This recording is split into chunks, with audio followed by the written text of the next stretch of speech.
नमस्कार। Ram Ram. BNA network के YouTube channel पर आपका स्वागत है। मैं हूं कुलभूषण। अगर आप अभी तक हमारे चैनल से नहीं जुड़े हैं तो कृपया चैनल को सब्सक्राइब कर लीजिए। मेरा कंटेंट आज के विषय में आपको पसंद आए तो लाइक भी जरूर कीजिए। पहलगांव के आतंकी हमले के बाद जो प्रधानमंत्री ने अपने देश की जनता के साथ सुर में सुर मिलाते हुए एक बात कही थी कि आतंकवादियों को और आतंकवादियों को पनाह देने वालों को ऐसी सजा मिलेगी कि जिसकी वो कल्पना भी नहीं कर सकते।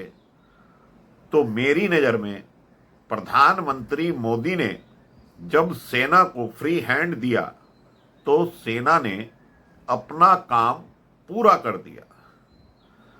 जो आतंकी हमला माताओं बहनों के साथ आतंकवादियों ने बर्बरता की सिंदूर मिटाया, तो ऑपरेशन सिंदूर का नाम देकर भारत ने पाकिस्तान में घुसकर एयर स्ट्राइक की और आतंकवादियों के ठिकानों को नेस्तनाबूद करने के बाद जो उसके पाकिस्तान के परमाणु जखीरे पर हमला बोला है, तो पाकिस्तान में अब हाहाकार मचा हुआ है। जिस तरह से रेडिएशन फैला है, कई सौ गांवों को पाकिस्तान में खाली करा लिया गया है।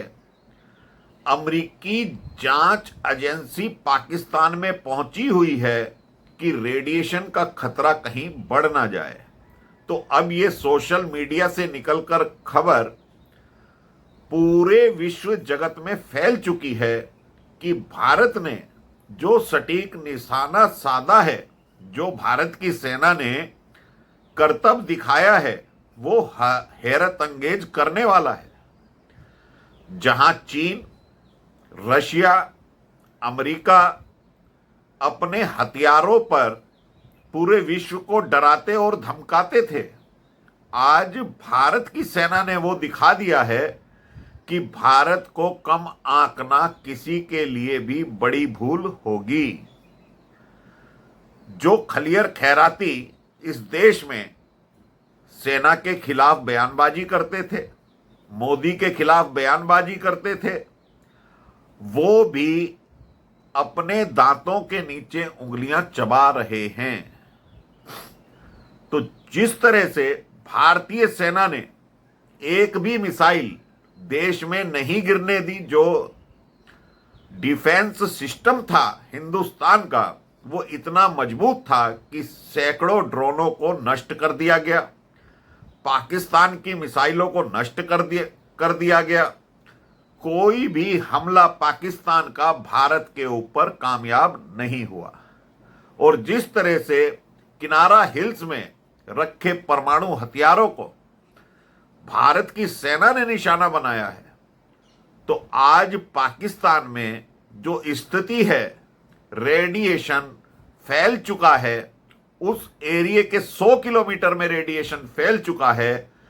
जो ब्रह्मोस मिसाइल से, जिसे मैं ब्रह्मास्त्र कहता हूं हिंदुस्तान का, उसने हमला किया, अपनी जमीन से हमला किया और सटीक निशाने पर जाकर वार किया।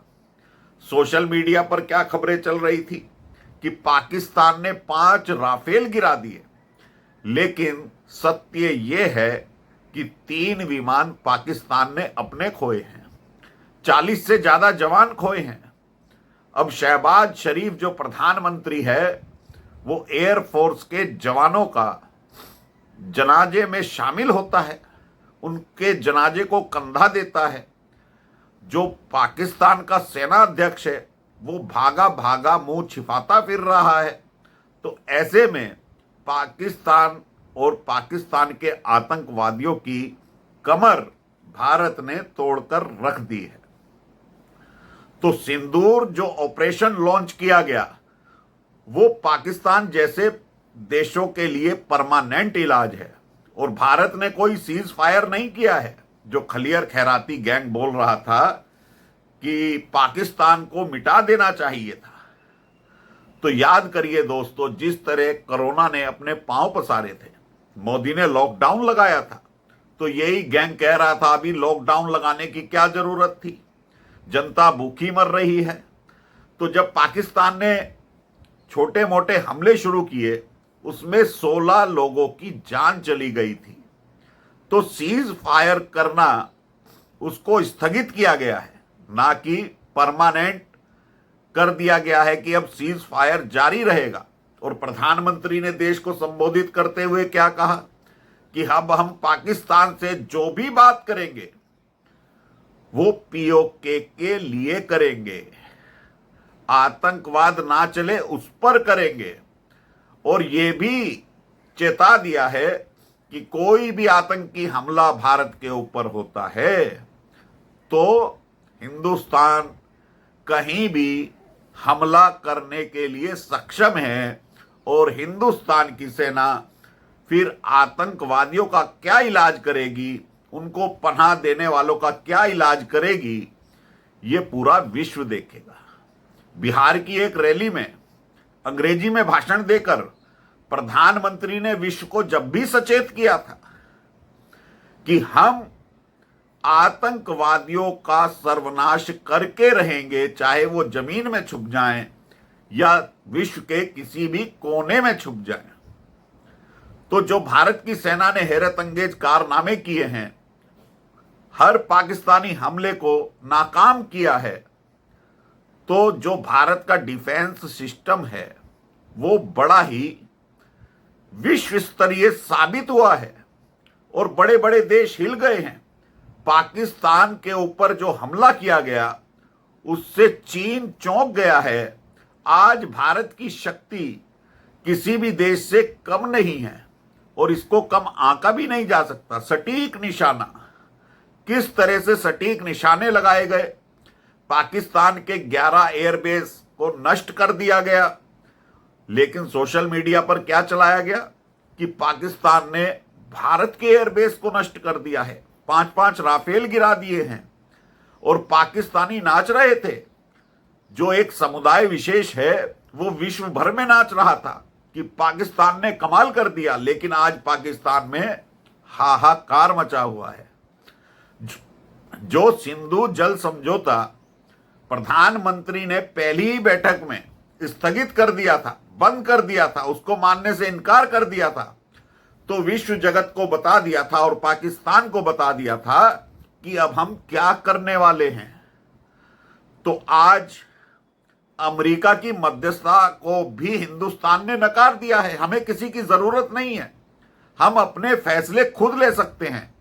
भारत के विदेश मंत्री एस जयशंकर, जो आज की तारीख में विश्व जगत में अपनी धाक रखते हैं, माकूल जवाब दे रहे हैं। और प्रधानमंत्री मोदी जो संबोधित करने आए थे देश की जनता को, तो उन्होंने ये भी समझा दिया कि आज का समय युद्ध का समय नहीं है, लेकिन वक्त जरूरत पड़ने पर हम हथियार चलाना भी जानते हैं। यही एक जवाब उन्होंने चीन को भी दिया था। जब चीन की सेना भारत की सेना से टकरा गई थी और हमारे कई जवान शहीद हुए थे, तो प्रधानमंत्री मोदी वहां पर जाकर भी चीन को जवाब देकर आए थे। जबकि उस वक्त भी भारतीय सेना ने चीन के 40 जवानों को मौत के घाट उतार दिया था। लेकिन सोशल मीडिया पर क्या चलाया गया कि चाइना भारत की सीमा में घुस आया है। तो ये जो खलियर खैराती गैंग है, इसके पास अब कोई जवाब नहीं है। जो भारत के अंदर अजगर पनप रहे हैं, सपोले पनप रहे हैं, अब उनको कुचलने का टाइम आ गया है।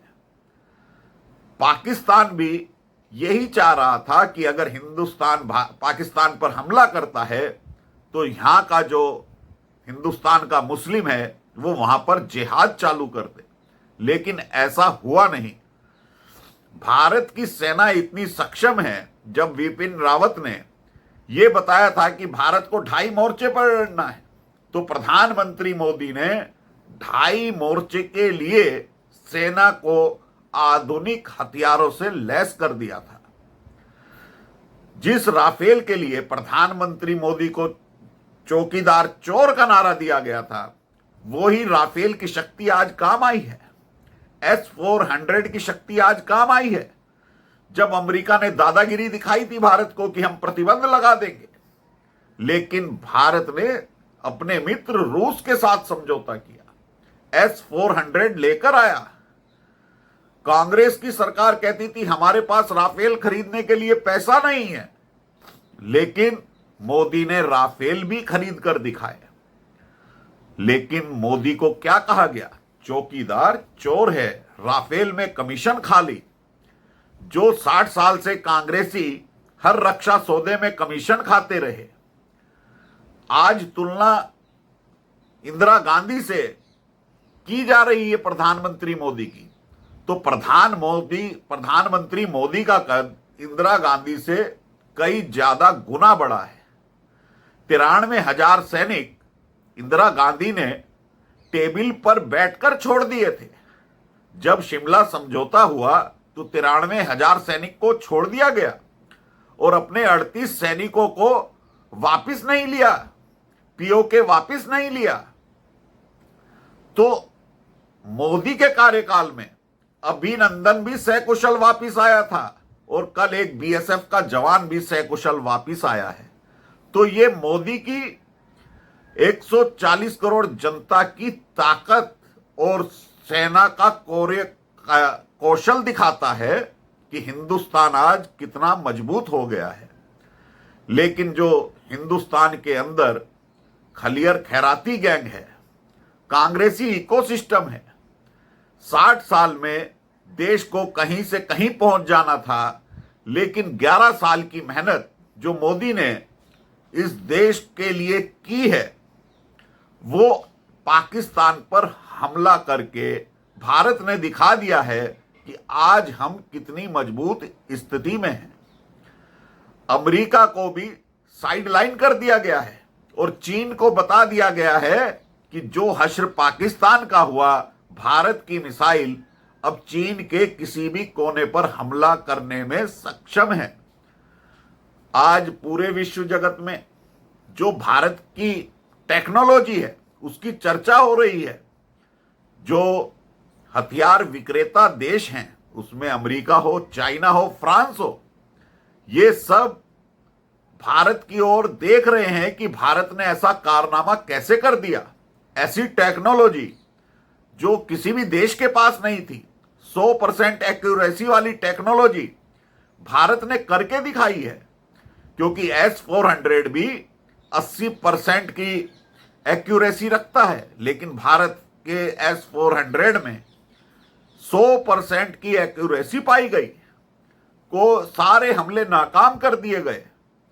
तो चीन की अर्थव्यवस्था चरमरा जाएगी और भारत का जो रक्षा सौदा किसी भी देश से होगा वो अब कारगर सिद्ध होगा। ब्रह्मोस मिसाइल ने, यानी ब्रह्मास्त्र ने यह दिखा दिया कि सटीक निशाने पर जाकर परमाणु हथियारों को कैसे नष्ट किया जाता है। तो भारत ने पूरे विश्व को यह दिखा दिया है। और ये जो आज कह रहे हैं ना कि सीज फायर करना गलत है, पाकिस्तान को मिटा देना चाहिए था, तो किसी भी देश को मिटाना इतना आसान नहीं होता। अगर पाकिस्तान को मिटाना ही था तो जवाहरलाल नेहरू के टाइम में पाकिस्तान बनने ही क्यों दिया गया? सन 71 की लड़ाई में पीओके क्यों नहीं लिया गया? लेकिन आज कांग्रेसी चिल्ला रहे हैं पाकिस्तान को मिटा देना चाहिए था। पाकिस्तान को तो सन 71 में मिटा देना चाहिए था, 47 में बनने ही नहीं देना चाहिए था। तो मोदी जो कर रहे हैं वो देश हित में कारगर साबित हो रहा है और मोदी जो कहते हैं वो करके दिखाते हैं। एक बार एयर स्ट्राइक की, एक बार सर्जिकल स्ट्राइक की और कोई सैनिक हताहत नहीं हुआ हिंदुस्तान का। और जो अब माकूल जवाब दिया है पाकिस्तान को, तो पूरे विश्व जगत को मोदी ने हिलाकर रख दिया है। लेकिन देश के अंदर जो सपोले पल रहे हैं, अब इनके लिए भी कोई ऑपरेशन लॉन्च करके इनका सर्वनाश करना जरूरी है, नहीं तो यही लोग दूसरे देशों को बढ़ावा देते हैं। ये दूसरे देशों से, दुश्मन देशों से पैसा लेकर यहां फल फूल रहे हैं। अब इनके लिए भी कोई ऑपरेशन मोदी और अमित शाह को लॉन्च कर देना चाहिए, मेरा ऐसा मानना है। तो दोस्तों, अभी के लिए इतना ही। मेरा कंटेंट आपको पसंद आए तो लाइक जरूर कीजिएगा, चैनल को सब्सक्राइब कर लीजिएगा। धन्यवाद, नमस्कार, भारत माता की जय।